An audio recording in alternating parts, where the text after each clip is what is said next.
Certo rei estava à procura da melhor montaria para ele. Queria um cavalo que fosse muito especial e chamou então seus comandantes, aqueles mais entendidos a respeito dos cavalos, e lhes disse que queria encontrar essa montaria que fosse digna para um rei.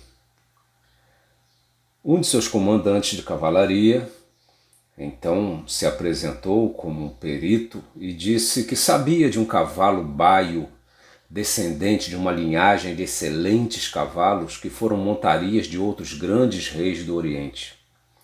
O rei então ordenou que buscassem esse cavalo. Após muitos dias, o comandante retorna com uma égua preta, cujos pais jamais sequer estiveram em palácios, muito menos foram montados por reis, e também não era do Oriente, mas era do Ocidente. Entretanto, era sim esta égua a melhor montaria. Esse comandante entendeu a essência do que o rei queria. A essência é aquilo que não pode faltar, é aquilo que é essencial. É aquilo sem o qual o ser deixa de ser o que é, como disse Aristóteles. Aquilo que faz o ser ser o que é. A essência é diferente do acidente. Acidente é aquilo que o ser pode ou não ter, mas não vai alterar o fato de ser. O acidente é aquilo com o qual ou sem o qual o ser permanece tal qual. Mas a essência não. A essência é aquilo que faz com que o ser seja o que é. Na verdade, era essa essência que Montesquieu procurava quando se lançou a escrever sua obra O Espírito das Leis. Nesta obra ele empreendeu um esforço de encontrar aquilo que estava além das diferenças acidentais, aquilo que perfazia todas as leis, aquele elan que percorre o objetivo mais profundo de qualquer e de toda lei, o espírito da lei, a essência da lei. Esse espírito, essa essência, é ao que nos referimos quando falamos o espírito da coisa. E esse espírito da coisa será a essência da coisa que nos referimos. Podemos falar do espírito de equipe, do espírito da guerra, do espírito cristão, do espírito religioso de cada religião e mesmo do espírito antirreligioso também. Há quem diga, falando mal do outro, que ele possui um espírito de porco. Como se diz também de alguém, agora falando bem, de ter um espírito elevado, um espírito nobre. E assim podemos dizer que muitos são os espíritos, ou seja, muitas são as essências. Assim há também o espírito do Natal. Quando dizemos que o espírito do Natal está no ar, estamos falando de quê? É óbvio que muitos podem usar essas palavras para manipular consumidores, clientes. Até mesmo essa expressão pode ser usada para manipular pais, manipular tios e avós, por exemplo, por crianças, adolescentes ou filhos até mais velhos mesmo. E por que essas pessoas creem que ele é tão manipulável assim? É porque confundem bondade e amor com fraqueza.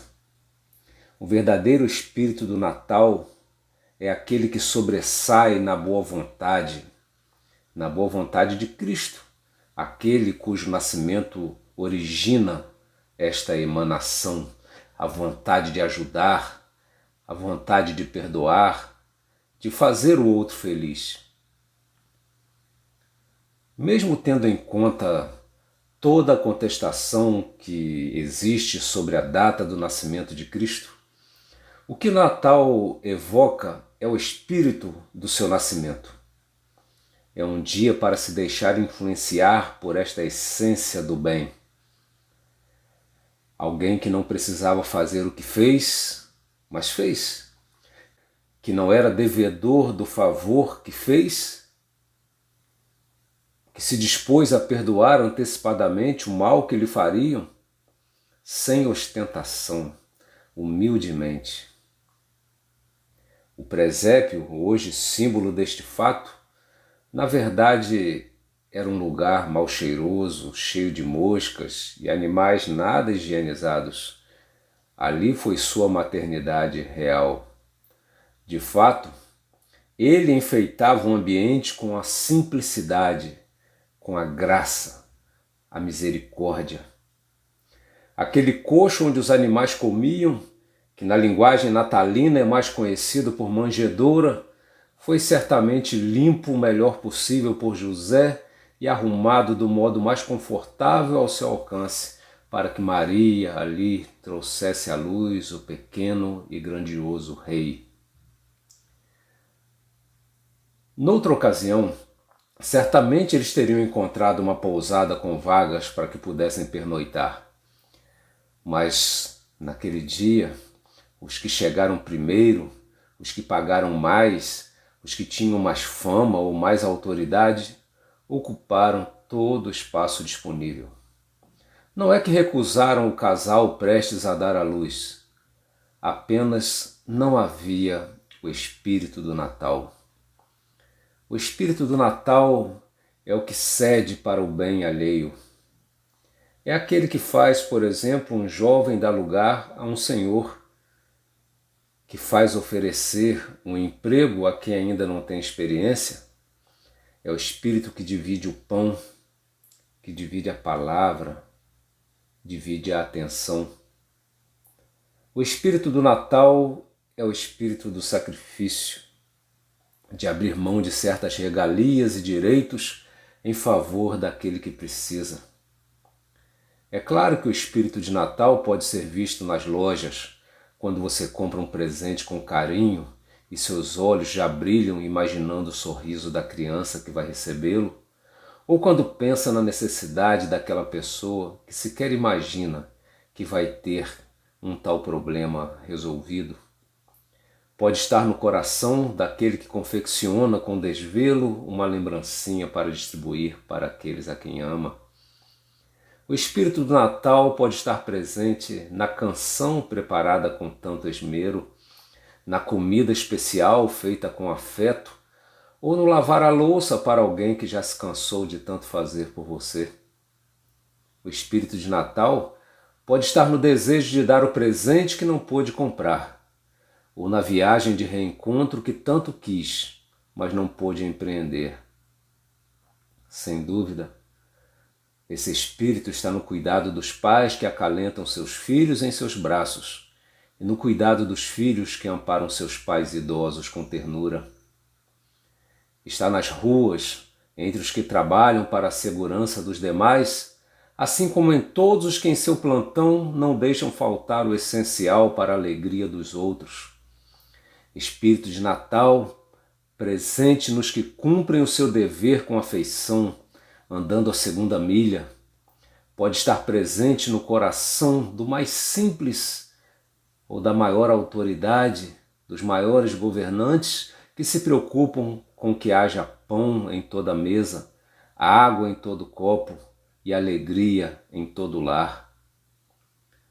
O espírito do Natal pode estar presente mesmo entre os que nem terão tempo de pensar no Natal, mesmo os que sequer sabem o que é Natal, mas por suas atitudes reeditam esse espírito de vida, de fraternidade, paz na terra aos homens de boa vontade. Este ano, o espírito de Natal pôde ser visto em muitos profissionais da saúde que, mesmo em risco próprio, sacrificando família e a própria vida, estiveram a distribuir amor e cuidado. Hoje, esse valor tão noticiado sempre esteve ali nesses corações abnegados, cuidando de toda a sorte de pessoas, sem escolher pacientes, sem escolher doenças, sem fazer acepção de qualquer tipo.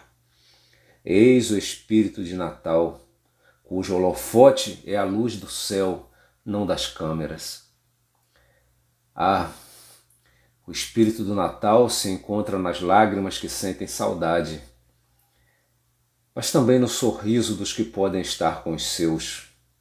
É tão grandioso esse Espírito que, por mais que desejem instrumentalizá-lo, manipulá-lo para outros fins, tão mesquinhos, esse Espírito se sobrepõe em oração por aqueles que estão perdidos em suas ganâncias, em sua soberba, perdidos nas trevas egoístas, avarentas, vaidosas. Quantos presentes já foram dados com o Espírito de Natal a estes que desprezaram o Espírito com que receberam? Mas o Espírito do Natal é também um Espírito de esperança.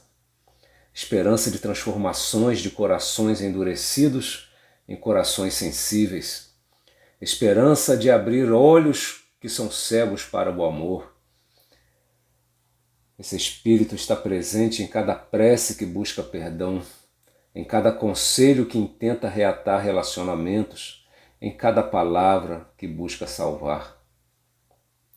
Chegamos a um momento em que muito do que se encontra em nosso guarda-roupa terá de esperar.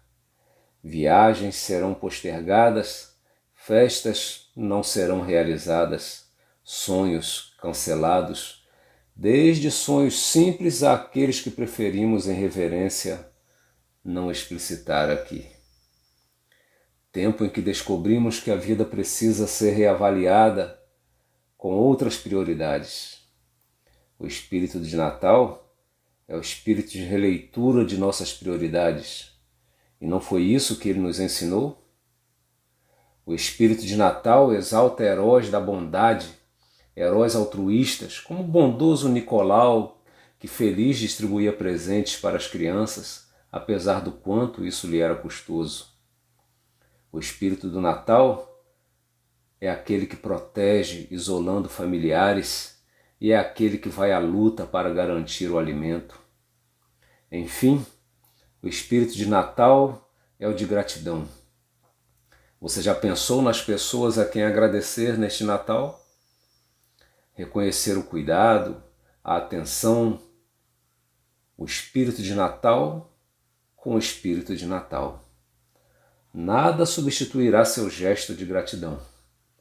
Se acompanhado de presente, que bom, mas nunca sem o Espírito, sem a essência, isto que faz o Natal ser Natal, o Espírito de Cristo.